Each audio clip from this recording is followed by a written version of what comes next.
Leje 10 vjeçare tashmë mund të marrin edhe ata që kishin leje të brezit të dytë dhe efteris jenjas, e cila deri tani jepej për 5 vjet dhe rinovoi gjithmonë për 5 vjet. Tashmë kjo leje me të njëjtën parabolë që është 300 euro mund të bëhet të merret si 10 vjeçare. Kej leje dhe efteri jenjas pra të ka koha që ta rinovosh dhe e rinovon si 10 vjeçare.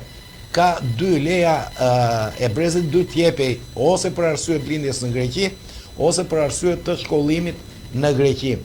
Tani, si do merret leja 10 vjeçare me arsimim në Greqi?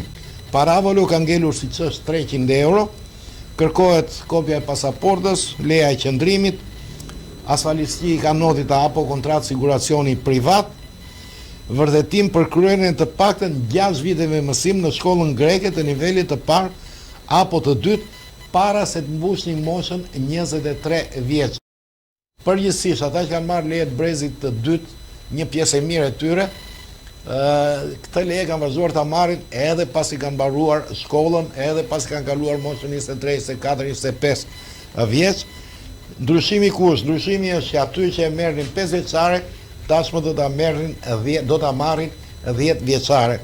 Po kështu edhe me lindjen në Greqi, pra parabolë është 300 euro, pasaport, leje qëndrimi, aftësi siguruese dhe certifikat lindje në Greqi, liksi arqiqi, praksi gjenisis në Greqi. Me këtë pra merr leje 10 vjeçare dikush i cili ka leje të brezit të dytë apo leje dhe efteris jenjas.